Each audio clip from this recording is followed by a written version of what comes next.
Hello नमस्कार दोस्तों, स्वागत करता हूं आपका मेरे YouTube channel Rohit Kumar study for job में। और दोस्तों आज की इस वीडियो में हम बात करेंगे आपसे भौतिक विज्ञान की हम श्रृंखला को पढ़ रहे हैं। भौतिक विज्ञान हम पढ़ रहे हैं और हमने 2 चैप्टर बिल्कुल कंप्लीट इसके खत्म कर दिए 6 पार्टों में। ठीक है, उनके एमसीक्यूज भी हमने बनाए हैं, उनके एमसीक्यूज के भी वीडियो डली हुई है, वो भी आप देख सकते हैं। ठीक है, उन सभी वीडियो के लिंक में वीडियो के डिस्क्रिप्शन में डाल दूंगा और उन सभी वीडियो की प्लेलिस्ट भी एक हम बना देंगे। ठीक है, उसमें भी आप देख सकते हैं। तो आज हम भौतिक विज्ञान का दोस्तों तीसरा चैप्टर हम पढ़ेंगे और तीसरा चैप्टर जो हम पढ़ेंगे उसका नाम होगा मेरे दोस्त पदार्थ। क्या होगा? पदार्थ। और इस पदार्थ में मेरे भाई कोई एक चैप्टर कवर नहीं होता। अगर हम बात करें फिजिक्स के हिसाब से पदार्थ जो है काफी बड़ा चैप्टर है। इसमें क्या है, कई सारी चीजें आपकी कवर हो जाएंगी। जैसे मैं अभी बता देता हूं आपको, इसमें आएगा आपका पृष्ठ तनाव। पृष्ठ तनाव भी हम इसी में पढ़ेंगे। दाब, केशिकातु, ठीक है, केशिका जो होती है केशिकातु भी हम इसी में पढ़ेंगे। और हम इसमें क्या पढ़ेंगे मेरे दोस्त, तरल के जितने भी गुण होते हैं वो सभी हम तरल के द्रव के जो गुण हैं वो यहीं पढ़ लेंगे। ठीक है, और इसमें क्या आएंगे, प्रत्यास्थता यानी प्रतिबल, ये जितने भी श्यानता, सीमांत वेग, ठीक है, ये सारे की सारी चीजें हम इसी चैप्टर में कवर कर चुके होंगे। ठीक है भाई साहब, तो बहुत बड़ा चैप्टर होगा। कोशिश करेंगे बहुत जल्द इसको खत्म कराने की। हो सकता है 2 में 3 पार्ट में खत्म हो, लेकिन बहुत बेहतरीन तरीके से हम इसको खत्म कराएंगे। तो चलिए, इस पार्ट को पढ़ने के लिए हमें कुछ चीजों की आवश्यकता होगी, पहले हम उनको जान लेते हैं। तो चलिए दोस्तों, शुरुआत करता हूं। सबसे पहले हमें क्या जानना होगा, हमें पढ़ना होगा मेरे दोस्तों ठोस के बारे में। किसके बारे में? ठोस। हमें पढ़ना होगा द्रव के बारे में और हमें पढ़ना होगा गैस के बारे में। गैस, हालांकि इसको द्रव की अपेक्षा अगर हम द्रव वैसे कह सकते हैं, पर साइंस की लैंग्वेज में हम इसको तरल कहें तो ज्यादा बेहतर है। तरल, या चलो द्रव भी लिख दो। ठीक है भाई साहब, तो हमें क्या है, 3 चीजों के बारे में पहले पढ़ना होगा। ठोसों के गुण हमें पढ़ने होंगे, द्रव या फिर तरल के गुण भी हमें पढ़ने होंगे और गैसों के गुण भी हमें पढ़ने होंगे। ठीक है, अरे बार बार वीडियो शायद ब्लर हो रही है, इसको एक बार मैं रोक लेता हूं भाई। रुक जा भाई। ठीक है, अभी ठीक है। चलो बार बार मैं अभी चेक करता रहूंगा। चलिए, तो ठोस, द्रव और गैस। और दोस्तों इस चैप्टर को बहुत ही बेहतरीन तरीके से आपको समझना है, क्योंकि इससे बहुत ज्यादा क्वेश्चन आते हैं पेपर में। ठीक है, तो यहीं से ही क्वेश्चन पूछ लिए जाते हैं इनके गुणों से संबंधित। ठोस, द्रव और गैसों के क्या गुण हैं, कैसे इनको पहचाने, तो इनसे ही क्वेश्चन आ जाते हैं भैया पेपर में। ठीक है, तो बहुत आसान तरीके से हम आपको ठोस, द्रव और गैसों के अंतर के बारे में बताएंगे, गैसों के बारे में बताएंगे। ठीक है भैया, यहीं से आपके चैप्टर की शुरुआत होगी। इनके बारे में जानने के बाद फिर हम बात करेंगे किसकी, अगले टॉपिकों की। तो चलिए शुरुआत कर लेते हैं मेरे दोस्त। सबसे पहले जानते हैं ठोसों के बारे में। सबसे पहले तो इसकी आप आकृति देखिए भाई साहब, ये है आपका ठोस। आई बात समझ में भैया? तरल किसको कहेंगे? तो भाई साहब ये रहा आपका तरल। ठीक है, चलो मैं अपने तरीके से अगर मैं इसको बनाऊं तो कुछ ऐसे बनाऊंगा कि भाई साहब ये रहे आपका क्या, तरल। ये तरल के अणु हैं। सभी जो प्रत्येक पदार्थ है, प्रत्येक पदार्थ जो है भाई साहब, ये क्या है, अणुओं से मिलकर बना है। अणु या फिर हम उसको कहें परमाणु। सबसे छोटी इकाई हम पदार्थ की कह सकते हैं परमाणु को। ठीक है भाई साहब, तो परमाणुओं से मिलकर सभी चीजें बनी हुई हैं। अच्छा, ये क्या है, ये इनको अणु कह दो चाहे परमाणु कह दो, बात एक ही है। हालांकि अंतर है, लेकिन फिलहाल के लिए समझने के लिए इतनी काफी है भाई। ये क्या है, आपके अणु है। ठीक है भाई साहब, तो ये इन अणुओं से मिलकर बना हुआ है आपका तरल। ठीक है, अच्छा, इसके अंदर भी अणु है, इसके अंदर भी अणु है, लेकिन इसके अणु कैसे हैं, चिपके हुए हैं एक दूसरे से। बात समझ लो भैया, इसके अंदर भी क्या है, अणु है, और इसके अणु कैसे हैं भैया, चिपके हुए एक दूसरे। अबे इतने ही अणु नहीं है, ये पूरा ठोस अणुओं से मिलकर बना हुआ है। बात आ रही है समझ में? ये आपका जो तरल या द्रव है ये भी पूरा अणुओं से मिलकर बना हुआ है, लेकिन इसमें अणु ज्यादा है। कहने का मतलब इसके अणु चिपके हुए हैं, पास पास हैं, लेकिन इसके अणु कैसे हैं, दूर दूर हैं थोड़े से। और अगर बात करूं मैं गैसों की, तो मान लीजिए कि ये लीजिए भाई साहब, इसको मान लीजिए फिलहाल के लिए आप, ये गैस है, इसमें भरी हुई एक गैस है, ठीक है। तो इसके अणु कैसे हैं, इसके अणु ऐसे हैं। कहने का मतलब समझ पाए, यानी इनसे भी दूर दूर हैं गैसों के अणु। बात आ रही है समझ में भैया। अगर हम अणुओं के बीच की दूरी के आधार पर बात करें, सिर्फ किसके आधार पर बात करें कि इनके अणुओं के बीच की जो दूरी होगी भाई साहब वो कैसी कैसी होगी, ठीक है। तो सिर्फ हम कितनी सी बात करेंगे कि इसके अणुओं के बीच की दूरी कैसी होगी। तो देखें आप मेरे भाई, आपको दिख भी रहा होगा, वीडियो बिल्कुल क्लियर है कि इसके जो अणु हैं, ठोसों के जो अणु हैं भाई साहब, वो बहुत ही निकट निकट है, चिपके हुए हैं एक दूसरे से, बहुत ही करीब करीब है। तो इसके अणुओं के बीच की दूरी जो होती है वो काफी कम होती है, ठीक है। वहीं अगर हम गैसों के अणुओं के बीच की दूरी की बात करें, तो गैसों के अणुओं के बीच की दूरी, ये क्या है, अणु है भाई साहब, अणु, ठीक है, ये है अणु आपके। तो अगर मैं बात करूं आपसे, ठीक है,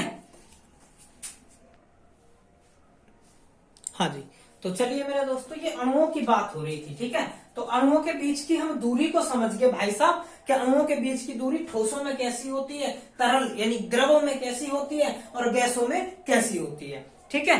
अच्छा, अब हम बात समझते हैं, एक टर्म आपने सुनी होगी, अंतराणविक बल। क्या, अंतराणविक बल। अरे ये बात समझ में भी है, कोई दिक्कत यहाँ? चलिए चलिए, मैं दूसरा पॉइंट आपको बताता हूं। इसमें दूसरा पॉइंट क्या है, एक तो ये पॉइंट हो गया भैया आपका, दूसरा है इसमें अंतराणविक बल। क्या है,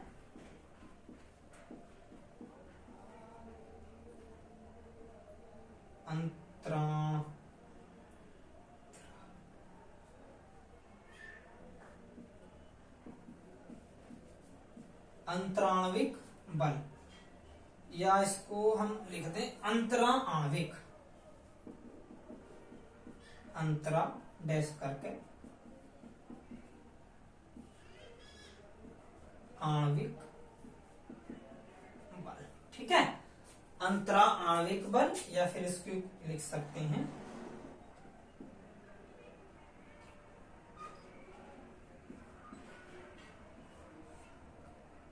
अंतराणविक बल, ठीक है भैया।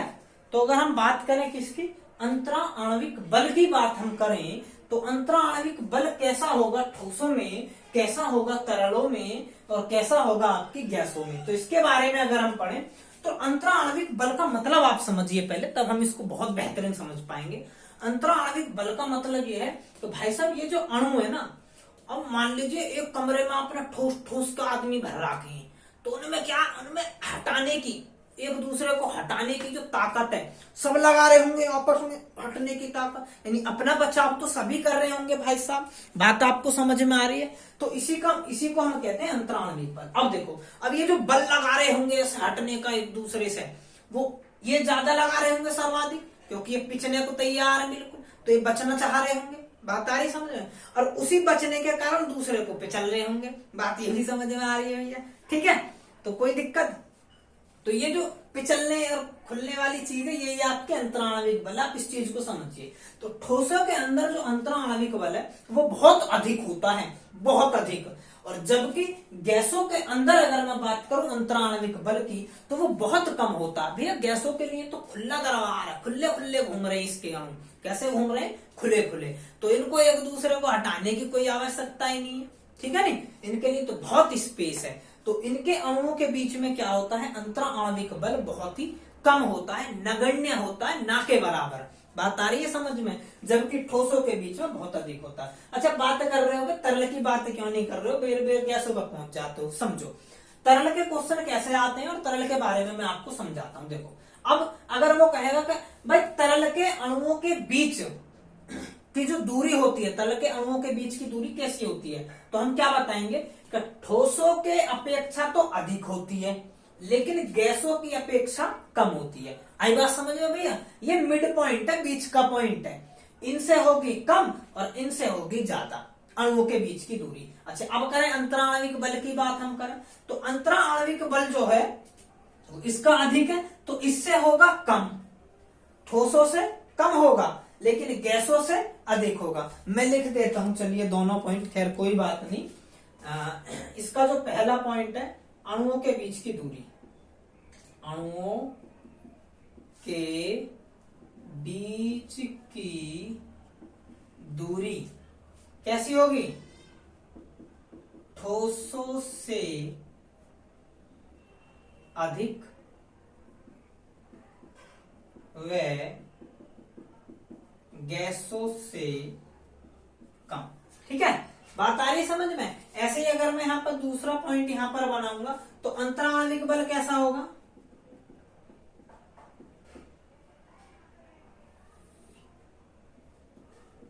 अंतराणविक बल कैसा होगा, ठोसों से, इनमें अधिक है तो इसमें कम, और गैसों से अधिक।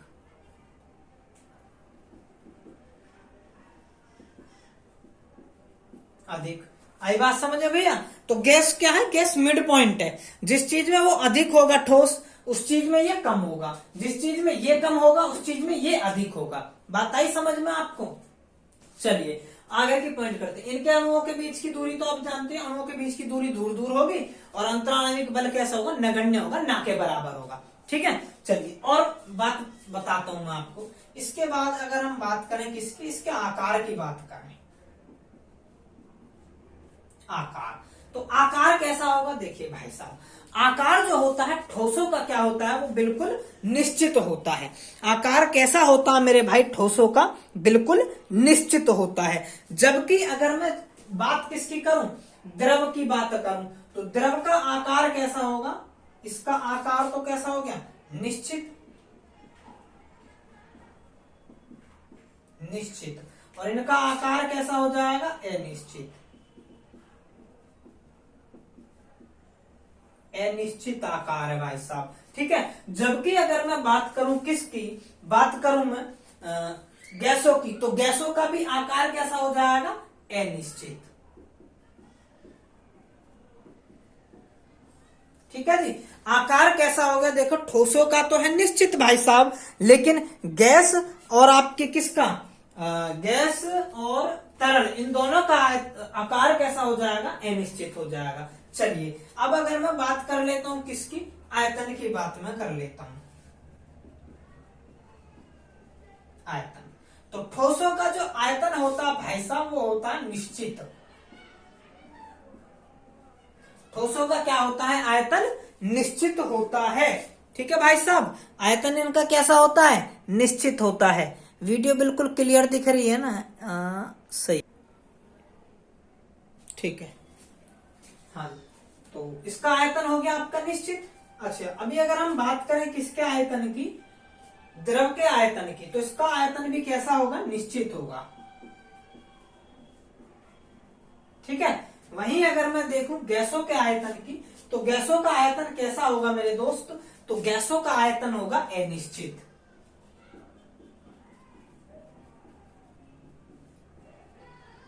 गैसों का आयतन कैसा होगा भाई साहब, तो गैसों का आयतन होगा अनिश्चित। आई बात समझ में भैया, यहां तक कोई दिक्कत है आपको, ठीक है, मुझे पूरी पूरी उम्मीद है यहां तक आपको कोई दिक्कत नहीं होगी। अच्छे, अब इनकी बात कर लेते हैं ऊर्जा की।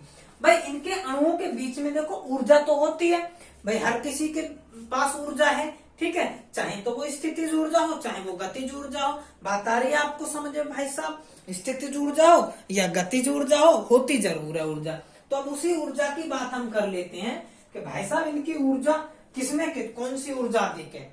ठीक है, अब देखो, अब इसके अणु जो है दूर दूर भागने का प्रयास, यानी भागने का तो थोड़ा छोड़ो, हिलने का प्रयास कर रहे हैं लेकिन हिल नहीं पा रहे हैं। चक्कर क्या है, क्योंकि भाई साहब अणु बिल्कुल चिपक कर तैयार है, एक दूसरे से लड़े भिड़े बैठे हैं, कहते जगह ही ना है, हिलेंगे कहां से। तो इनके बीच में इनकी स्थिति मजबूत है, इनकी क्या स्थिति मजबूत है, ये स्थिर है भाई साहब। तो इनकी कौन सी ऊर्जा अधिक होगी भाई साहब, जरा बात मुझे बताएंगे आप। स्थितिज ऊर्जा कौन सी, स्थितिज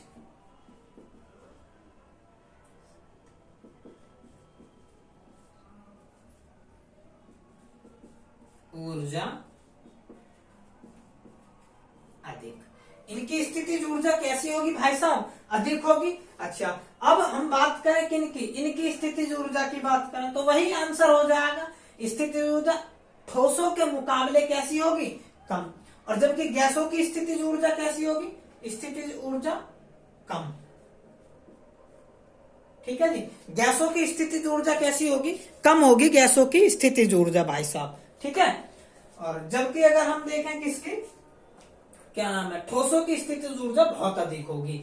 अब गैसों की स्थितिज ऊर्जा कम होगी, लेकिन अगर बात करें द्रव की तो द्रव की स्थितिज ऊर्जा ठोसों से कम लेकिन गैसों से अधिक, ठोसों से कम लेकिन गैसों से अधिक होगी द्रव की स्थितिज ऊर्जा। अच्छा, अभी इसकी एक और चीज आएगी दोस्तों, गतिज ऊर्जा। कौन सी ऊर्जा, गतिज ऊर्जा, गतिज ऊर्जा। तो गतिज ऊर्जा की बात करें तो देखो भाई साहब, ये गति तो कर ही नहीं पा रहे, ये तो बेचारे चिपके पड़े, हिल ही नहीं पा रहे, गति की तो दूर की बात है। तो इनकी गतिज ऊर्जा कैसी हो जाएगी, कम हो जाएगी, गतिज ऊर्जा कम। अच्छा, इनकी गतिज ऊर्जा कैसी हो जाएगी, गतिज ऊर्जा अधिक। इनकी गतिज ऊर्जा कैसी होगी भाई साहब, इनकी गतिज ऊर्जा होगी बिल्कुल अधिक और इनकी गतिज ऊर्जा हो जाएगी कम। तो द्रवों की, अरे भाई साहब अब तो अपना आप समझ गए होगे, अब द्रवों की क्या हो जाएगी यार, कोई दिक्कत है, मुझे नहीं लगता कोई दिक्कत होगी। और अगर दिक्कत है तो भाई साहब कमेंट कर देना, बात बिल्कुल क्लियर कर देंगे। ठीक है जी, कोई समस्या यहां तक। तो हमने क्या है, ठोस, द्रव और गैस, इन तीनों की प्रॉपर्टीज को जान लिया भाई साहब, थोड़ी थोड़ी सी इनके बारे में नॉलेज ले ली हमने। अब यहीं से क्वेश्चन पूछ लिए जाते हैं पेपर में, कैसे कैसे आते हैं, कहेगा कि ठोसों के विषय में निम्न में से क्या सत्य है। ठीक है जी, ठोसों के विषय में निम्न में से क्या सत्य है, कहते हैं इसका आकार और आयतन निश्चित होते हैं, इनकी गतिज ऊर्जा कम होती है, ऐसा करके 4 ऑप्शन डाल देगा कोई से भी, तो आप समझ जाओगे भाई साहब अगर ये 5 पॉइंट आपको याद है तो। ठीक है, अच्छा चलो एक और बात तक मैं आपको बता दे रहा हूं। देखिए, जब हम ठोस जो है हमारी, अगर ठोस को हम ऊर्जा देंगे तो ठोस को ऊर्जा देने के बाद वो द्रव में कन्वर्ट हो जाएगी, क्या बन जाएगी, द्रव बन जाएगी। और अगर हम द्रव को ऊर्जा देंगे तो द्रव को ऊर्जा देंगे तो ऊर्जा देने के बाद ये किस में कन्वर्ट हो जाएगी, गैस में कन्वर्ट हो जाएगी। और भाई साहब इससे पहले ये बात मैं आपको बता चुका हूं कि अगर हमें किसी ठोस को डायरेक्ट गैस बनाना हो तो इस क्रिया को क्या कहते हैं, तो इस क्रिया को कहते हैं इंग्लिश में सब्लिमेशन और हिंदी में कहते हैं ऊर्ध्वपातन। ये पेपर में क्वेश्चन पूछा जाता है भाई साहब। ठीक है जी, कोई दिक्कत है भैया, मुझे नहीं लगता आपको कोई भी दिक्कत होगी, अगर हो तो कमेंट कर देना भाई साहब, होने नहीं देंगे। ठीक है जी, चलिए ठीक है जी, चलिए तो दोस्तों इसके बाद हम अपना टॉपिक अगला शुरू करते हैं। और इन सभी चीजों को जानने के बाद हमें पढ़ना है भाई साहब दाब। क्या पढ़ना है हमें, दाब। और दाब के विषय में हम सारी चीजों को पढ़ेंगे भाई साहब। प्रयास होगा हमारा कि फिजिक्स का एक भी क्वेश्चन आपके एग्जाम में छूट ना जाए भैया। ठीक है जी, ग्रुप डी को बिल्कुल टारगेट करा जा रहा है भाई साहब, ग्रुप डी में आने के पूरे चांसेस हैं। इतनी फिजिक्स पढ़ के ग्रुप डी का पेपर देना चले जाना, याद होनी चाहिए मगर। ठीक है, तो कम बन जाएगा भैया। ठीक है, चलिए अब हमें पढ़ना है भाई साहब दाब। दाब के विषय में हमें पढ़ना है। इस दाब को जानते हैं भाई साहब फिजिक्स में कैसे पढ़ेंगे, बहुत अच्छे तरीके से। हाँ, वीडियो बिल्कुल क्लियर है, कोई दिक्कत नहीं है। तो दाब की अगर मैं बात करूं, इसको ऊपर वाले को मिटा ही देता हूं तो एक लाइन ऊपर और बढ़ जाएगी हमारे पास। दाब,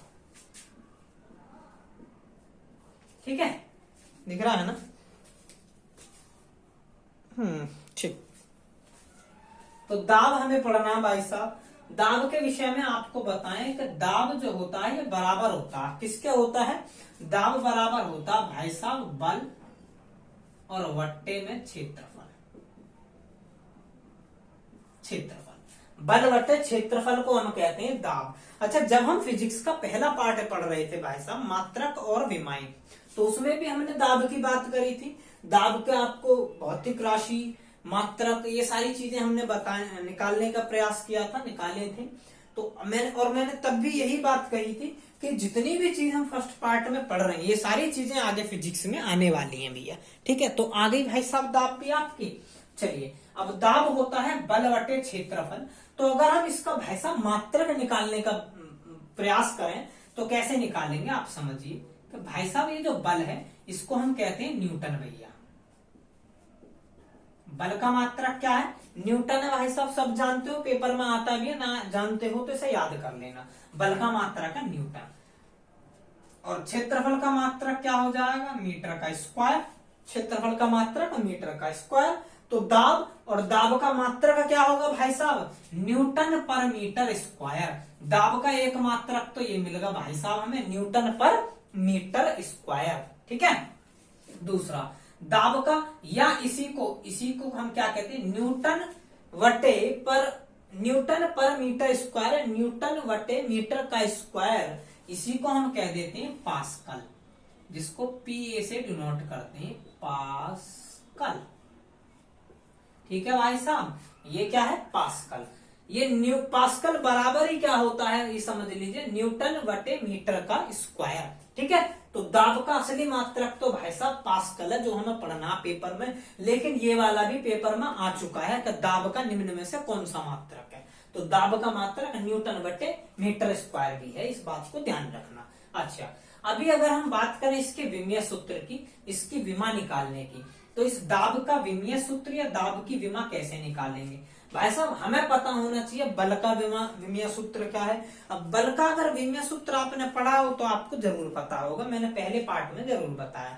नहीं पता तो और आसान तरीके से मैं इसको और बताऊंगा। देखो, अब इस बल को, इस खाली बल की बात अगर मैं करूं तो बल को मैं क्या लिख सकता हूं? बल को मैं लिख सकता हूं भाई साहब क्या? अरे बताओ भाई, चलो खैर कोई बात नहीं, मैं ही लिख देता हूं।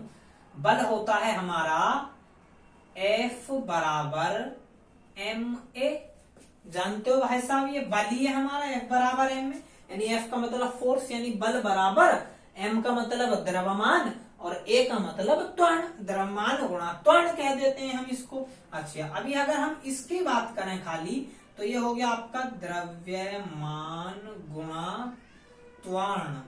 ठीक है, और द्रव्यमान का क्या लिखेंगे? द्रव्यमान का m लिखते हैं, विमीय सूत्र। ठीक है भाई साहब, और त्वरण का क्या लिखेंगे?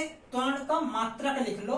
त्वरण का मात्रक होता है मीटर पर सेकंड का स्क्वायर। मीटर पर सेकंड का स्क्वायर होता है।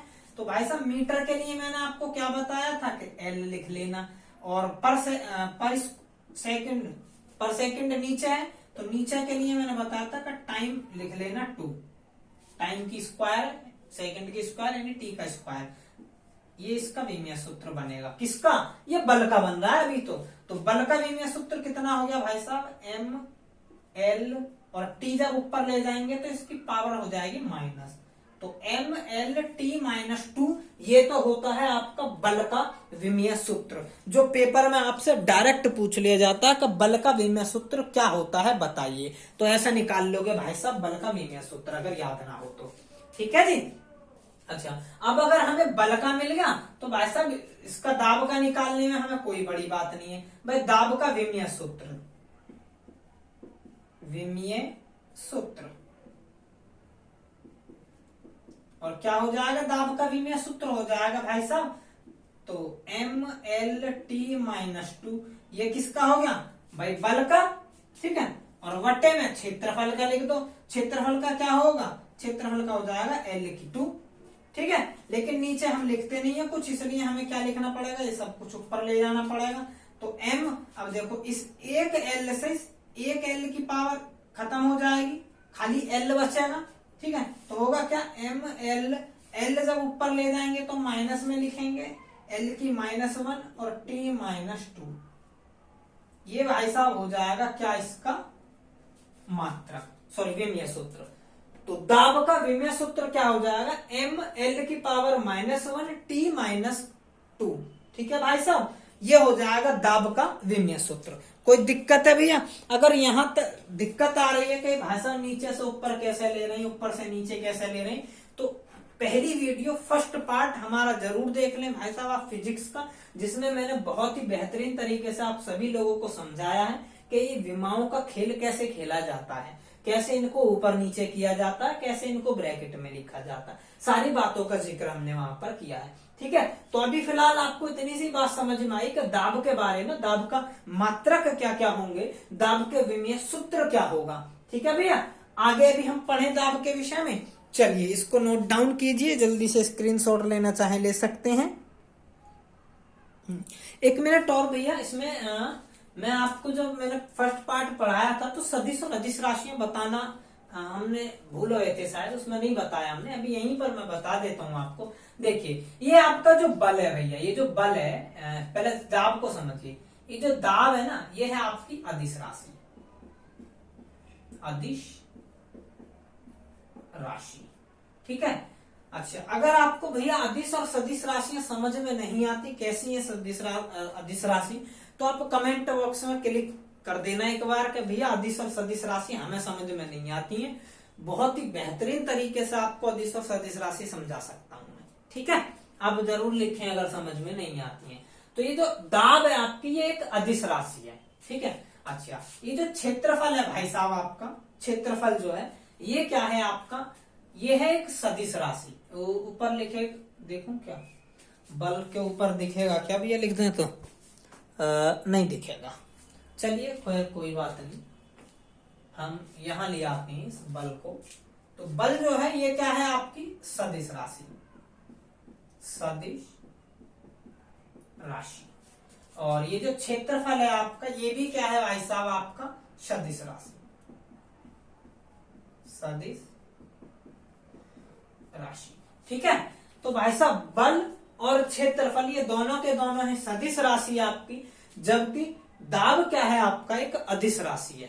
ठीक है भैया, कोई दिक्कत आपको, कोई समस्या, मुझे पूरी उम्मीद है आपको कोई भी समस्या नहीं हो रही होगी। ठीक है जी, चलिए अगर इनके मैं सिंबलों की बात करूं आपसे, तो इस दाब को पास्कल कहते हैं हम, तो पीए लिख सकते हैं, और इस बल को न्यूटन यानी एन लिख सकते हैं, और इस क्षेत्रफल को ए लिख सकते हैं।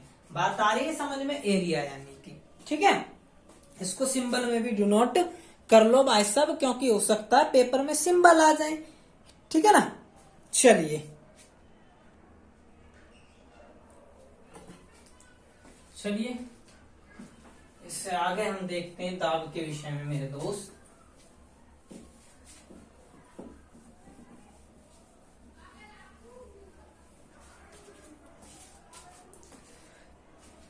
तो भाई साहब दाब के विषय में हमने इतनी सी बात जानी, अब थोड़ी सी बात हम कर लेते हैं। एक चीज आपने सुनी होगी, वायु मंडलीय दाब।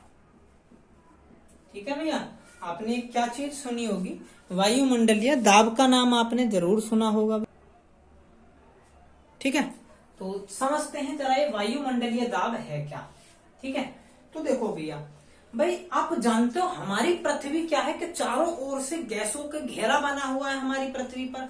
तो वो जो गैस हैं उनका कुछ तो भार होगा। ठीक है, अब वो जो गैसों का घेरा है, वो जो गैसों का घेरा है वही कहलाता है मेरे दोस्त हमारा वायुमंडल। हमारी पृथ्वी के चारों ओर जो गैसों का घेरा बना हुआ है वही कहलाता है वायुमंडल। अच्छा, अब उन गैसों की वजह से उनका कुछ भार है ना, उन गैसों की वजह से जो पृथ्वी पर दाब पड़ता है, दबाव यानी दाब पड़ता है, वही क्या कहलाता है, वही कहलाता है वायुमंडलीय दाब। बात आई समझ में भैया, वायुमंडलीय दाब और दाब में थोड़ा सा अंतर है, बात आप समझ पाए। वायुमंडलीय दाब कौन सा कहला रहा है, जो पृथ्वी पर पड़ रहा है भैया गैसों के आवरण के कारण। ठीक है जी, चलिए अब अगर मैं वायुमंडलीय दाब की बात करूं आपसे, तो वायुमंडलीय दाब बराबर क्या हो जाएगा, भार किसका, गैसों का, जो किस पर पड़ रहा है, पृथ्वी पर पड़ रहा है, और वटे क्षेत्रफल, वटे क्षेत्रफल यानी भैया कितने क्षेत्रफल पर पड़ रहा है, कितने एरिया पर पड़ रहा है। बात आप समझ रहे हैं मेरी। ठीक है जी, कोई दिक्कत यहां तक। चलिए मुझे उम्मीद है यहां तक कोई दिक्कत नहीं होगी, आगे भी नहीं होने वाली। ठीक है भैया, तो भार किसका, गैसों का, जो किस पर पड़ रहा है, क्षेत्रफल पर। कितने क्षेत्रफल पर, पृथ्वी के क्षेत्रफल पर। बात आ रही है समझ में। अच्छा, अब अगर मैं इनको भैया शॉर्टकट में लिखना चाहूं थोड़े, तो इसको देखो पी का नाम दे दो। पी मतलब प्रेशर ही होता है, हालांकि इसको वायुमंडलीय दाब भी आप मान लें। अच्छा, भार की बात करें तो भार जब भी होगा हम उसको mg नाम देंगे भैया, ठीक है जी। mg मीन्स द्रव्यमान और गुणा में गुरुत्वीय त्वरण। बात आ रही है समझ में, द्रव्यमान गुणा गुरुत्वीय त्वरण। भैया कोई क्लियर बात, कोई दिक्कत तो नहीं है? अच्छा, दिक्कत हो रही होगी आपको कि mg कहां से आ गया, भार का मतलब mg कहां से आ गया। अगर आपने मेरी पहली वीडियो देखी होगी तो हमने उसमें बात की थी मेरे भाई, भार और द्रव्यमान में क्या अंतर होता है, ठीक है। द्रव्यमान जिसमें कोई भी बाह्य बल कार्य नहीं कर रहा होता, जबकि भार के अंदर एक बल काम कर रहा होता है। यहाँ पर पृथ्वी पर कौन सा बल काम करता है, गुरुत्वीय त्वरण बल काम कर रहा होता है द्रव्यमान के साथ में, तब बनता है भार। तो यही बनना है भैया भार। क्षेत्रफल का मतलब आप जानते ही हो, ए इसको कह देते हैं बड़ा ए, ठीक है जी, यही क्षेत्रफल होता है मेरा भाई, ठीक है। कोई दिक्कत भी है आपको? चलिए, मुझे भी नहीं है। अच्छा, इसी चीज को समझने के लिए हमें थोड़ी सी एक चीज और पढ़नी पड़ेगी। हमने पढ़ा था एक घनत्व, घनत्व, ठीक है जी। घनत्व का सिंबल होता है ये रो, इसको बोल देते हैं, है नी, घनत्व। और घनत्व होता क्या है भाई साहब? तो घनत्व होता आपका द्रव्यमान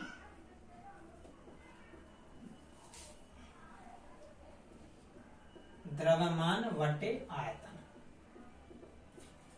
और आयतन को हम v से डिनोट कर देते हैं, द्रव्यमान को हम m से डिनोट कर देते हैं, ठीक है भैया। घनत्व यानी ये घनत्व का सिंबल है रो, इसको बोल देते हैं, यानी तो ये रो बराबर क्या हो जाता है, द्रव्यमान वटे आयतन हो जाता है। अच्छा, आयतन के विषय में भी हमने पढ़ रखा है भाई साहब। इस आयतन का मतलब है भाई लंबाई गुणा लंबाई और गुणा लंबाई, ठीक है भैया, कोई दिक्कत? अच्छा, दो लंबाई जो होती है इनको हम एरिया यानी क्षेत्रफल कह देंगे, तो क्षेत्रफल गुणा लंबाई ये होता हमारा आयतन। कोई दिक्कत है यहाँ तक? मुझे पूरी उम्मीद है कोई, अब कटने लग गई वीडियो, अच्छा इधर से कट रही है, इधर नहीं दिख रहा आपको, खैर कोई बात नहीं, मैं दोबारा लिख देता हूँ भाई साहब। घनत्व है ये, और घनत्व का मतलब होता है द्रव्यमान, जिसको m से डिनोट कर देते हैं, और ये है भाई साहब आयतन, जिसको v से डिनोट कर देते हैं। अब इसी आयतन की मैंने आपसे बात करी थी, इसको कहते हैं लंबाई गुणा लंबाई गुणा लंबाई, और दो लंबाई हो जाती है तो इनको कह देते हैं a यानी कि क्षेत्रफल गुणा लंबाई, ठीक है भाई साहब। ये बात अभी मैंने आपसे की थी, ठीक। तो इसका मतलब हम समझे कि भाई साहब एक रो घनत्व भी है, जिसमें क्या है कि द्रव्यमान और आयतन जो है इनका वो आ जाएगा, द्रव्यमान बटे आयतन, रो का मतलब होता है। अच्छा, हम आयतन का भी मतलब समझ गए। आयतन का मतलब होता है भाई साहब आपका कि क्षेत्रफल गुणा लंबाई। अच्छा, अभी हम अगर इसको देखें, अब मैं अगर रो का मान निकालूं तो रो का मान क्या निकल के आएगा? इस रो का मान आएगा m वटे v फोर आयतन भैया, कोई दिक्कत यहाँ तक? अच्छा, अब मैं इस v को अगर मैं चेंज करना चाहूं कुछ, चलो m को चेंज, देखो m तो ये रहा मेरा m, यहाँ पर मैं इसको थोड़ा सा भी चेंज करता हूं, ठीक है। तो अभी आप देखेंगे बहुत आसानी से देखेंगे, मेरी बात को समझेंगे। अब अगर मैं देखो इसको लिखना चाहूं तो देखो मैं ऐसा नहीं लिख सकता, इस v को यहां ले आऊं भैया। अगर मैं इस v को यहां ले जाऊंगा, ये लो भैया v आयतन, तो यानी m का मान हो गया कि रो और v, m की जगह पर अब मैं रो और v लिख सकता हूं। और अगर मैं इस ऊपर वाले फॉर्मूले को देखूं, जिसको हम दाब का फॉर्मूला बता रहे हैं, mg वटे a बता रहे हैं, तो उसमें अगर मैं ये वाला फॉर्मूला फिट कर दूं, m की जगह पर ये लिख दूं, तो ये देखना क्या निकल कर आएगा कि v रो और g और वटे में a, ये निकल कर आ जाएगा भाई साहब। वायुमंडलीय दाब का फॉर्मूला ये भी है और ये भी है भाई साहब। इसकी बात हम कर रहे हैं क्योंकि इसका इस्तेमाल हम आगे करने जा रहे हैं, ठीक है। अब देखो मेरी बात को और समझो। अभी मैं क्या है, इस आयतन को, इस v को ट्रांसफर कर सकता हूं। आप जानते हो कि आयतन को मैं क्या लिख सकता हूं, v, और v का मतलब होता है a इंटू लंबाई यानी l, है क्या नहीं। शॉर्टकट में फिलहाल के लिए l मैंने लिख दिया है। आयतन को लिख सकता हूं क्या नहीं? तो अभी मैं अगर आयतन को यहां से बदलने का प्रयास करूं, और लंबाई का मतलब और समझ लीजिए और स्पष्ट यहां पर कर देता हूं, जो आयतन होता है ना,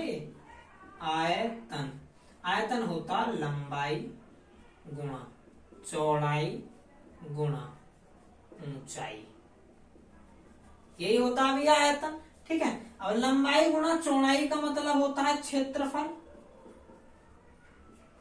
और रह गई ऊंचाई। तो अगर ये क्षेत्रफल है तो यहाँ ऊंचाई रहेगी, तो एल की जगह पर मैं इसको एच लिखना पसंद करूंगा। ठीक है, एच का मतलब ऊंचाई रह गई यहाँ पर। ठीक है, अब यही चीज अगर मैं इस फॉर्मूले में फिट कर दूं तो पी का मान क्या आ जाएगा, जरा देखेंगे। पी का मान आ जाएगा भाई साहब कि ए इंटू एच, ये इसका मान लिख दिया मैंने इस v का, a इंटू एच, यहां पर हो गया ये रो, यहां पर हो गया ये g, और वटे में हो गया ये a। यहां तक कोई दिक्कत हुई है? इस a से a कट जाए तो देखो नया फॉर्मूला यहां लिख देता हूं मैं भाई साहब, आपके दाब का, वायुमंडलीय दाब का फॉर्मूला क्या बनेगा नया, कि P बराबर यानी दाब बराबर H रो और जी। ये आपका नया फॉर्मूला आ गया किसका, दाब का निकल करके। किसका आ गया भाई साहब ये नया फॉर्मूला, दाब का निकल के आ गया। रो एच जी कह दो या एच रो जी कह दो। ठीक है भैया, एच रो जी, इसको इधर उधर भी लिख सकते हैं, कोई समस्या नहीं है। किसी किताब में आपको रो एच जी लिखा मिल जाएगा, किसी किताब में आपको एच रो जी लिखा मिल जाएगा। अच्छा, मैंने सिर्फ इतनी सी बात बताई कि ये फॉर्मूला आता कहां से है। तो ये फॉर्मूला ऐसे हम बनाते हैं भाई साहब। अगर आपको इतनी सारी बातें ये नहीं भी समझनी है तो कोई दिक्कत नहीं, जिसे समझनी है वो समझ लीजिए, नहीं तो सिर्फ आपको ये बात याद रखनी है। एक फॉर्मूला तो मैंने थोड़ी देर पहले आपको बताया, किसका था, वो भी दाब का था। क्या बताया था मैंने दाब का फॉर्मूला, अरे क्या बताया था भैया, देखो जरा, मैंने दाब का आपको बताया था एक फॉर्मूला, क्या था, वटे में उसके भी क्या था बताइए, क्षेत्रफल था, क्षेत्रफल का मतलब ए। ठीक है, और ऊपर क्या बताया था मैंने, बल बताया था, बल का मतलब एफ। तो एक फॉर्मूला तो ये बताया था मैंने आपको भैया के P बराबर आप लिख देंगे F बटे ए। ठीक है जी, कोई दिक्कत भैया, एक तो ये फॉर्मूला हो गया और एक ये फॉर्मूला हो गया। ये दो फॉर्मूले आपको दाब के विषय में याद रखने हैं कि दाब के दो फॉर्मूले होते हैं। अगर ये सारी बातें आप नहीं समझना चाहते कहां से आई कैसे आई तो कोई दिक्कत नहीं, सिर्फ आपको ये दो बात याद रखनी है कि दाब का एक फॉर्मूला तो ये होता है भाई साहब F बटे ए, यानी F का मतलब यहाँ पर बल होता है, इनके बारे में पता होना चाहिए। F का मतलब यहाँ बल होता है, यहाँ पर होता है क्षेत्रफल। और यहाँ पर अगर मैं देखूं दाब का फॉर्मूला तो ऊंचाई, ये रो हो गया आपका, यानी रो का मतलब घनत्व, एक तरीके से नहीं, घनत्व भी आप कह दो कोई दिक्कत नहीं है, रो कह दो। ठीक है, तो ये रो हो गया या घनत्व कह दो, और ये जी आपका गुरुत्वीय त्वरण हो गया। क्या होगा, गुरुत्वीय त्वरण। आई बात समझ में भैया यहाँ तक? तो ये दो आपके किसके फॉर्मूले हैं, ये दो आपके हैं दाब के फॉर्मूले। कोई दिक्कत यहाँ तक? तो चलिए दोस्तों, इसके आगे की मैं अब आपको बात बताता हूं। मैंने आपको दो फॉर्मूले से रूबरू कराया है दाब के, और इस दाब के विषय में अभी हमें और भी बहुत सारी चीजों को पढ़ना है।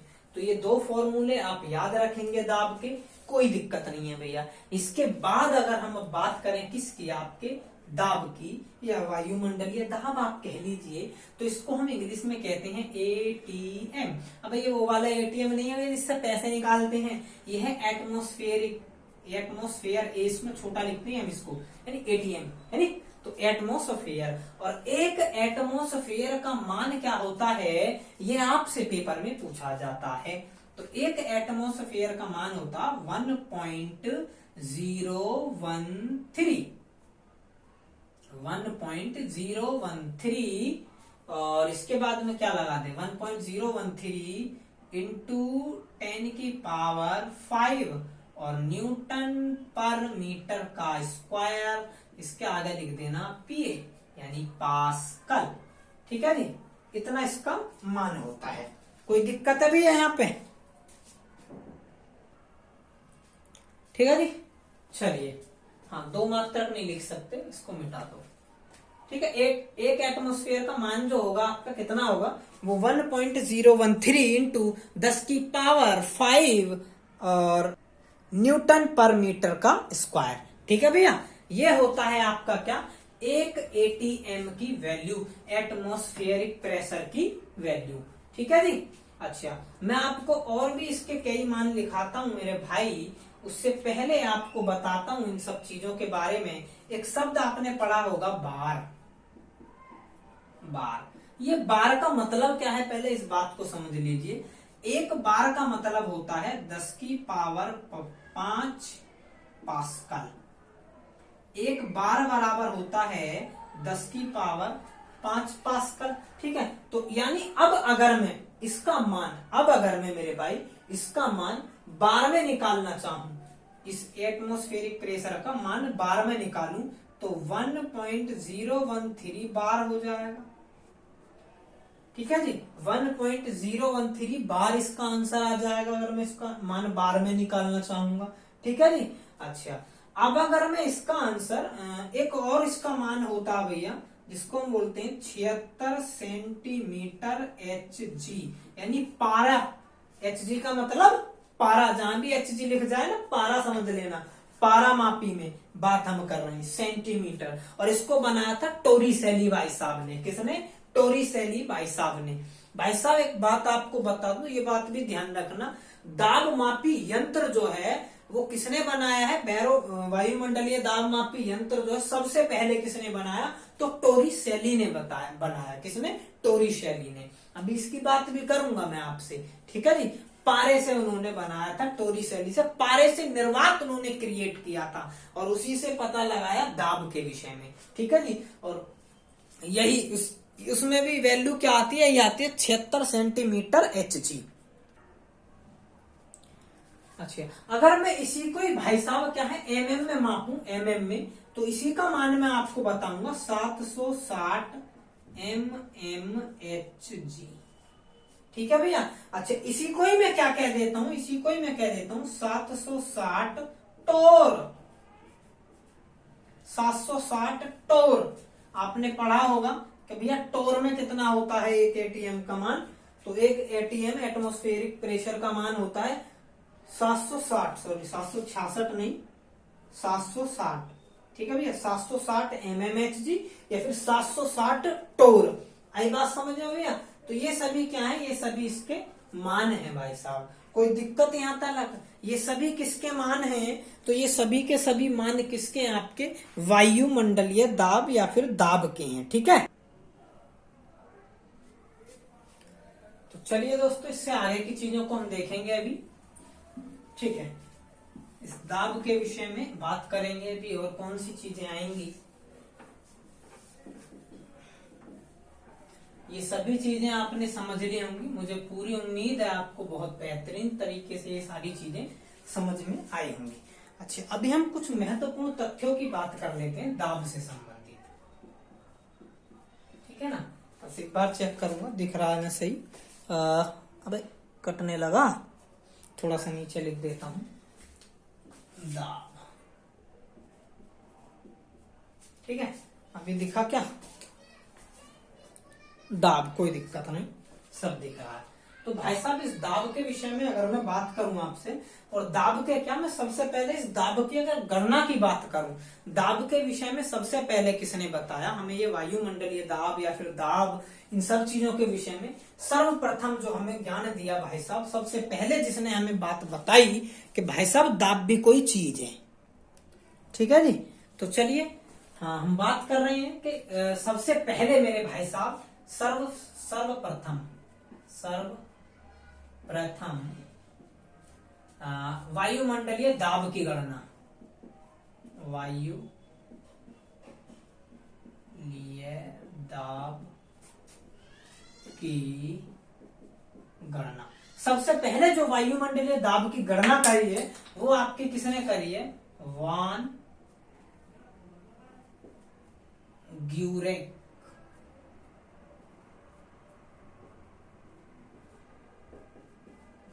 वान ग्यूरिक ने। ठीक है भाई साहब, ये वान ग्यूरिक जो हैं, इन्होंने क्या करा है कि दाब की, ये वायुमंडलीय जो दाब है इसकी गणना मेरे भाई सबसे पहले की है किसने? वान ग्यूरिक ने। ठीक है। अच्छा, एक और फैक्ट मैं आपको बताता हूं। सर्वप्रथम बैरोमीटर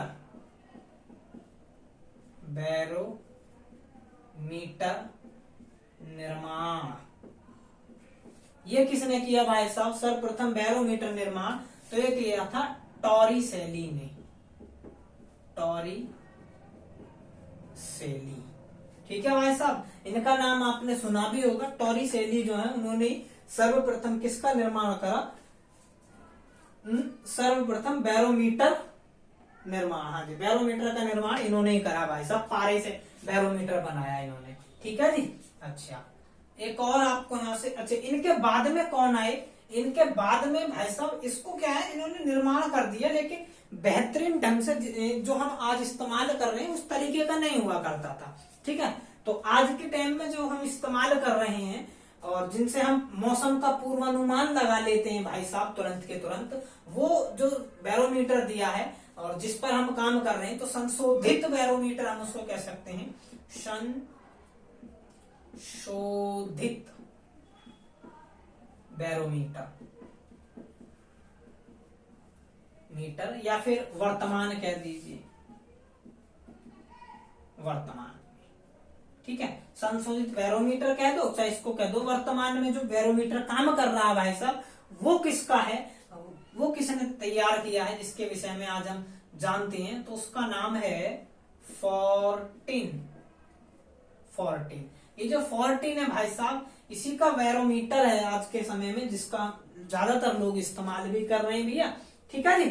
अच्छा, इस मीटर की 3 रीडिंग होती है इस मीटर में। मान लीजिए इसकी जो सुई है, बैरोमीटर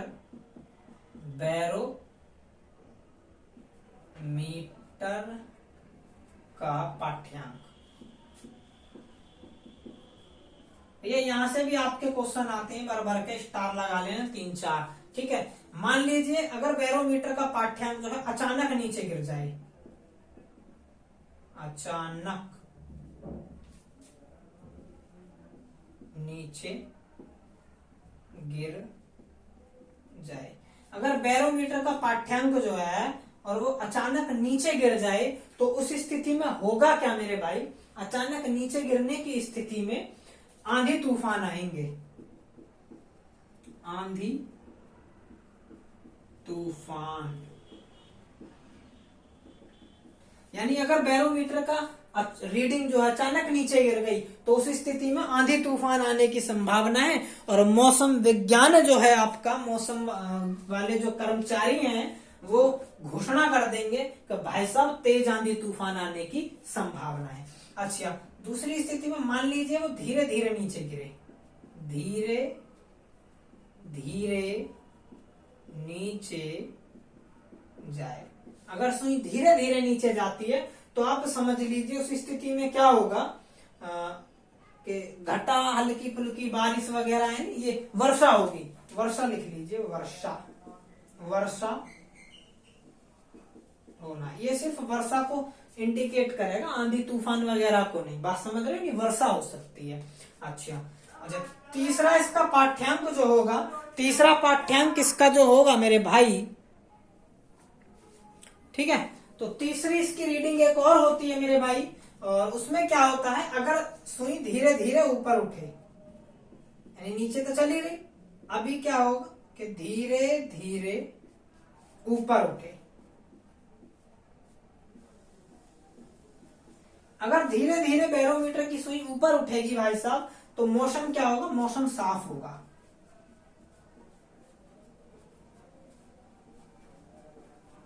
तो उस स्थिति में मौसम कैसा होगा? साफ होगा, अच्छा होगा, बहुत बेहतरीन मौसम होने जा रहा है। इस बात की घोषणा मौसम विज्ञान कर देगा।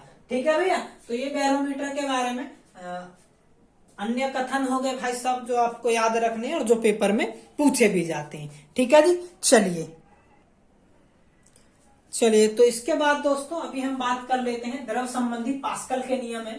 आप जानते होंगे पास्कल का नाम भी बहुत जरूरी है और पढ़ना है, और पेपर में आता भी है भाई साहब कि पास्कल के क्या नियम है या पास्कल का क्या कथन है द्रव से संबंधित। ठीक है, तो चलिए द्रवों से संबंधित पास्कल के नियम देखते हैं। पास्कल का नियम। ठीक है भाई साहब, तो पास्कल के क्या है, कुल 2 नियम दिए हैं। पास्कल ने कितने नियम दिए हैं, कुल 2 नियम दिए हैं भैया। पहले नियम में पास्कल भाई साहब ने क्या कहा, बात को समझिए। उन्होंने कहा कि यदि हम क्या करें कि गुरुत्वीय प्रभाव को नगण्य मान लें, गुरुत्वीय प्रभाव को यानी गुरुत्वीय त्वरण जो है, गुरुत्वीय त्वरण को या गुरुत्वीय प्रभाव को नगण्य मान ले। नगण्य का मतलब अगर वो काम ना करे तो उस स्थिति में होगा क्या कि भाई साहब, अगर गुरुत्वीय त्वरण को हम नगण्य मान लेना तो एक संतुलित अगर द्रव है, कोई किसी पात्र में अगर द्रव रखा हुआ है कहीं पर भी, कैसे भी, उस पर कोई बाह्य बल काम नहीं कर रहा है, तो उस द्रव के प्रत्येक बिंदु पर जो बल होगा ना, सॉरी दाब जो होगा, दाब प्रत्येक बिंदु पर दाब क्या होगा, वो समान होगा। बात आई समझ में? द्रव के प्रत्येक बिंदु पर जो दाब होगा वो क्या होगा, समान होगा।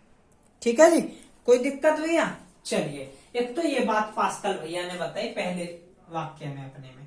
अच्छा, पहले में मैंने आपको समझाया ना, क्या कहा, यदि गुरुत्वीय प्रभाव को शून्य मान लें, शून्य या नगण्य मान लें, तो उस स्थिति में एक संतुलित द्रव अगर रखा हुआ तो उसके भीतर प्रत्येक बिंदु पर दाब क्या होगा, वो समान होगा। दूसरी बात इन्होंने कही कि मान लीजिए गुरुत्वीय प्रभाव अभी शून्य ही है, अभी प्रभाव को नगण्य अगर हम मान लें गुरुत्वीय प्रभाव को, तो उस स्थिति में किसी द्रव के अंदर, किसी अगर द्रव के एक सिरे पर या एक पॉइंट पर या किसी भी एक बिंदु पर अगर हम उसमें दाब लगाते हैं, मान लीजिए हमने किसी भी एक बिंदु पर थोड़ा सा दाब लगाया, तो वो द्रव के हर बिंदु पर, हर हिस्से पर उतना ही दाब लगेगा, उतना ही दाब काम कर रहा होगा। इस बात को थोड़ा सा समझते हैं। और कैसे? पास्कल भाई साहब का कहने का अर्थ ये था, मान लीजिए क्या कि ये मान लीजिए कोई भी एक बर्तन है और इसके अंदर क्या भरा हुआ है, पानी भरा हुआ है। इसके अंदर क्या भरा हुआ है, पानी भरा हुआ है। ठीक है जी, तो पहली बात में तो भाई साहब ने ये कह दी कि भैया अगर इसे कोई ना छेड़ रहा, गुरुत्वीय प्रभाव शून्य है, तो आप चाहे यहां चले जाओ, चाहे यहां चले जाओ, चाहे यहां चले जाओ, चाहे यहां चले जाओ, दाब क्या है, हर जगह समान लग रहा होगा। ठीक है जी। अच्छा, दूसरी बात इन्होंने क्या कही, दूसरी बात इन्होंने कही कि अब मान लीजिए अगर मैं इसके इस वाले बिंदु पर मान लीजिए 10 पास्कल का दाब और दे देता हूं, 10 पास्कल दाब लगा देता हूं, ऐसे दाब लगाया, तो ये 10 पास्कल दाब जो मैंने यहाँ इसे ऐसे लगाया, ये इसके हर बिंदु पर काम कर रहा होगा। यानी यहाँ भी 10 लग रहा होगा, यहाँ भी 10 लग रहा होगा, यहाँ भी 10 लग रहा होगा, यहाँ भी 10 लग रहा होगा। हर जगह जहां भी हम नापेंगे ना, तो हमें लगेगा कि हमने तो यहाँ लगाया, लेकिन ये द्रव के हर हिस्से पर काम कर रहा, 10 दाब जो हमने लगाया है। तो ये बात है पास्कल भाई साहब की। ठीक है, और इन्हीं नियमों पर आधारित इनके कुछ इंस्ट्रूमेंट बनाए गए हैं जो पेपर में पूछे जाते हैं। तो पास्कल के नियम पर आधारित उदाहरण, भाई साहब आप बहुत बेहतरीन ट्रिक आपको बताने जा रहा हूं, और अगर इस ट्रिक से आपके क्वेश्चन सॉल्व हो जाए ना, तो भैया वीडियो को लाइक कर देना जरूर, बस एक ही बार कहूंगा। ठीक है, शेयर भी कर देना अगर इस ट्रिक से, अगर इस चीज से आपका काम बन जाए। एक शब्द आप याद रखना, हाइड्रोलिक, हाइड्रोलिक। ठीक है भैया, जब भी आपको हाइड्रोलिक शब्द लिखा मिल जाए, 90% ये आपका कारगर होगा कि आप क्या आंसर लगा देना, पास्कल के नियम पर आधारित है। कौन कौन सी चीज है, अब इनमें मैं हाइड्रोलिक में आपको लिखवा देता हूं, हाइड्रोलिक प्रेस पास्कल के नियम पर आधारित। ठीक है जी, और क्या है, हाइड्रोलिक ब्रेक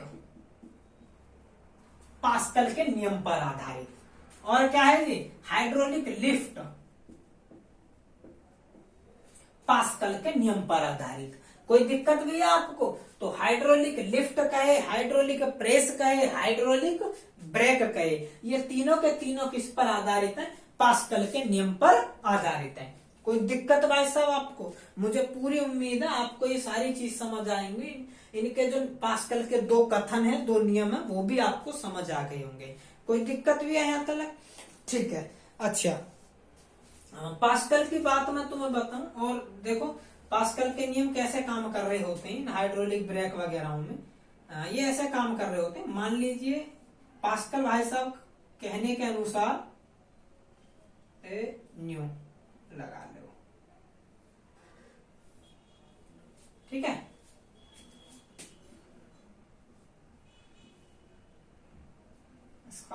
लीजिए बड़ा कर लेते हैं। ठीक है, तो ऐसी स्थिति मान लीजिए पास्कल के अनुसार ऐसी स्थिति बनी हुई है। अच्छा, अभी पास्कल क्या कह रहे हैं कि इसके अंदर भर देते हैं द्रव। इसके अंदर क्या भर देते हैं? द्रव भर देते हैं इसके अंदर। ठीक है, और इसके अंदर द्रव भरने के बाद अभी क्या कर रहे हैं, ये हाइड्रोलिक के नियम है भैया, hydraulic press, hydraulic brake, hydraulic lift कुछ ऐसी बनी हुई होती है। तो उसमें क्या काम कर रहे हैं, तो वो जो काम करते हैं वो इधर से करते हैं, इधर एक पिस्टन लगा देते हैं। पिस्टन को कैसे समझे? हाँ, ऐसे समझिए आप, इंजेक्शन आपने देखा ना, इंजेक्शन, है इंजेक्शन की तरह ही लगभग कुछ है ये। तो जब हम क्या काम कर रहे होते हैं भाई साहब, जब ब्रेक लगानी है हमें गाड़ी के, बड़ी गाड़ी है उसमें हाइड्रोलिक ब्रेक लगाए जाते हैं। बड़ी बड़ी जो गाड़ियां होती हैं डंपर वगैरह बड़े बड़े, उनमें हाइड्रोलिक ब्रेक का ये फायदा होता है कि उसमें हमें बिल्कुल ऐसे नहीं खड़े नहीं हो जाना पड़ता ब्रेक करने पे, है ना। उसमें क्या है, बस हल्का सा पंजा दबाओ और ब्रेक पूरे लग जाएंगे।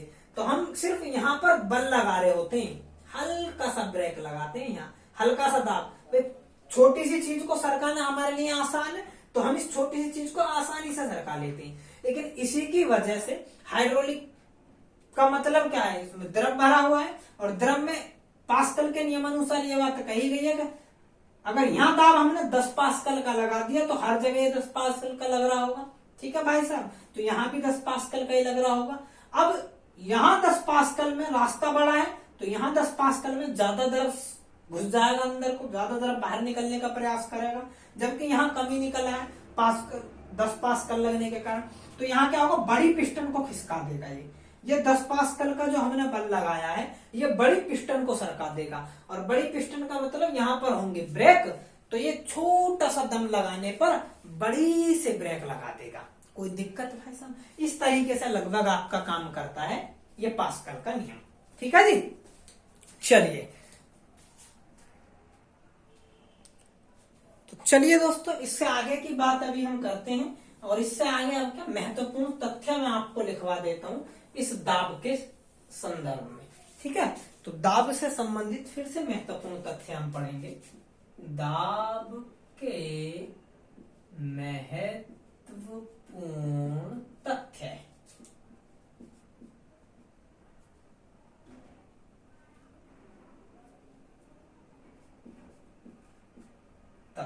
ठीक है भाई साहब, तो दाब के महत्वपूर्ण तथ्यों की मैं आपसे बात करूंगा। ठीक है, अब देखो कुछ ऐसे प्रश्न पूछे जाएंगे आपसे जो कि आपको बहुत ही आसानी से हल हो जाएंगे, बहुत ही आसान तरीके से। वो कहेगा आपसे कि भाई साहब जो दलदल में डूबता हुआ व्यक्ति होता है ना, दलदल में धंसता हुआ व्यक्ति, उसको लेटने की सलाह दी जाती है। वो क्यों दी जाती है भैया? तो बात को समझना मेरी, मैंने फॉर्मूला पढ़ाया आपको, P यानी कि दाब बराबर F यानी कि बल बटे A यानी कि क्षेत्रफल। बात आई समझो भैया, दाब बराबर बल बटे क्षेत्रफल, ये बात मैंने आपको बताई। अब मैं कह रहा हूं कि दलदल में डूबते या घुसते हुए व्यक्ति को लेटने की सलाह दी जाती है कि लेट जा, बच जाएगा। अब लेटता है हमारे नाक पर, जब मैं इतना सारा घुसा जा रहा हूँ, लेटेगा तो पहले गर्दन नहीं घुसेगी, सफा हो जाएगा मामला। लेकिन भाई साहब साइंस की लैंग्वेज में अगर वो लेट जाए और साइंस के हिसाब से हम उसको देखें तो वो इतनी जल्दी नहीं धसेगा जितना जल्दी खड़ा हुआ धस जाएगा दलदल में। क्यों? बात समझते हैं। साइंस कहती है कि जब वो खड़ा है तो उसके पैरों का क्षेत्रफल कैसा है? कम। पैर ही तो लग रहे हैं उसके दलदल में, और पैरों का क्षेत्रफल कैसा है? कम। किसके मुकाबले? पूरे शरीर के मुकाबले। बात देखना अभी तुम मेरी, अगर क्षेत्रफल कम होगा, अगर कोई चीज नीचे लिखी हुई है बराबर के, तो इस साइड में उस पर दाब कैसा काम कर रहा होगा? दाब अधिक काम कर रहा होगा। अगर क्षेत्रफल कम हो जाएगा तो दाब कैसा हो जाएगा? अधिक हो जाएगा। यानी क्षेत्रफल उसका कम है तो उसका दाब अधिक है, दबाव उस पर अधिक पड़ रहा होगा और वो तेजी से अंदर घुसता चला जाएगा। बात आ रही समझ में? यही अगर वो लेट जाएगा तो उसका क्षेत्रफल कैसा हो जाएगा? अधिक। और क्षेत्रफल जैसे ही अधिक होगा तो ये वैल्यू को घटा देगा और दाब कैसा हो जाएगा? कम हो जाएगा। तो अब वो व्यक्ति धीरे धीरे अंदर घुस रहा होगा, दाब उस पर कम लगेगा। बात आ रही है समझ में? इसीलिए भाई साहब दलदल में धंसते हुए व्यक्ति को लेटने की सलाह दी जाती है। ये क्वेश्चन पेपर में पूछा जाता है। ठीक है जी। चलिए, कहेगा आपसे जो चोबे या पिन वगैरह चोबे होते हैं ना, चोबे चोबे जानते ही होंगे, कील ठोकने, चोबे यानी कील, मान लो कील चोबे यानी कील और चोबे जो होते हैं, ये इनकी जो नोक है वो पतली क्यों बनाई जाती है, पतली चोंचदार। भाई साहब चोंचदार इसलिए बनाई जाती है।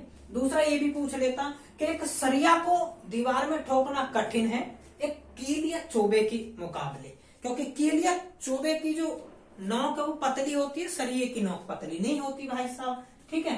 अब नोक पतली होने से क्या हुआ, एरिया घट गया नोक का, क्षेत्रफल घट गया ना नोक का। अब अगर क्षेत्रफल घट गया नोक का तो क्षेत्रफल घटेगा तो दाब कैसा हो जाएगा, अधिक हो जाएगा। अब उस पर दाब कैसा लग रहा होगा, अधिक दाब लगेगा, क्षेत्रफल अगर कम हो जाएगा। इसीलिए क्या है, वो दीवार में चोबा या जो सुई जो होती है कील या आसानी से ठुक जाती है, जबकि सरिया आसानी से नहीं ठुक पाती, क्योंकि उस पर दाब कम काम कर रहा होता है। ठीक है भैया।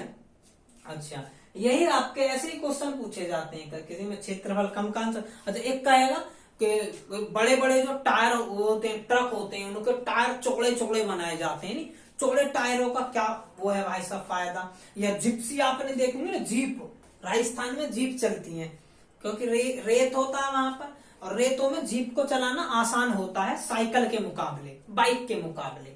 रीजन है क्योंकि उसके टायर बड़े होते हैं, क्षेत्रफल बड़ा होता है। और अगर क्षेत्रफल उसका अधिक हो जाएगा भाई साहब, चौड़े होंगे टायर तो क्षेत्रफल अधिक होंगे तो दाब कैसा लगेगा, कम लगेगा, इसलिए वो आसानी से घुस नहीं पाएगी। ठीक है। ऐसे ही ऊंट रेगिस्तान में आसानी से चल पाता है, क्योंकि ऊंट के जो पैर होते हैं, अगर आपने कभी गौर की हो तो ऊंट के पैर घोड़े के मुकाबले काफी चौड़े होते हैं। तो घोड़ा रेत में नहीं भाग पाएगा, तेज नहीं चल पाएगा, जबकि ऊंट तेज चल लेता है, क्योंकि उसके पैर बड़े होते हैं, चौड़े होते हैं। तो चौड़े होने के कारण उनका क्षेत्रफल बढ़ जाता है, क्षेत्रफल बढ़ने से दाब को घट जाता है। ठीक है भाई साहब। अच्छा, और क्या क्वेश्चन पूछेगा आपसे इस दाब से संबंधित, और वो कहेगा आपसे, इन सभी क्वेश्चनों को हम एमसीक्यूज में भी देखेंगे भैया, हर चैप्टर का हम एमसीक्यूज भी पढ़ते हैं, तो एमसीक्यूज में भी इन चैप्टर की बात करेंगे, इन क्वेश्चनों की। ठीक है। चलिए, तो और कहेगा कि ऊंचाई पर जाने पर, पहाड़ों पर चले जाते हैं तो दाब क्या होता है, घट जाता है, वायुमंडलीय दाब घट जाता है पहाड़ों पर जाने पर। इसीलिए पहाड़ों पर जाने पर खाना क्या होता है, देर में पकता है, वायुमंडल दाब घट जाता है, दाब घट जाता है, क्वथनांक घट जाता है। आपको मैंने बताई थी ये बात पहली वीडियो में भी। ठीक है। तो यही सारी चीजें आपकी इससे संबंधित हैं, ये सभी के सभी आपकी इस दाब से संबंधित चीजें हैं। ठीक है। तो चलिए दोस्तों, आज की इस वीडियो में इतना ही रहने देते हैं, इसको मैं यहीं रोकूंगा, और इससे आगे की चीजों को हम अगले पार्ट में कवर करेंगे। दाब को मैंने बहुत ही बेहतरीन ढंग से, पूरे दाब चैप्टर को हमने खत्म कर लिया है। दाब के विषय में इतने ही क्वेश्चन आपके लगभग बनते हैं, और अगर कुछ रह भी जाएगा तो हम एमसीक्यूज में कवर कर लेंगे। ऐसे मेरा प्रयास है, दाब को मैंने कंप्लीटली खत्म कर दिया है। ठीक है। अगर वीडियो पसंद आई हो तो आपकी मर्जी है, कुछ भी कर सकते हैं भैया। ठीक है। नहीं आई हो तो भी कुछ भी कर सकते हैं, खैर कोई दिक्कत नहीं। ठीक है भैया, धन्यवाद दोस्तों।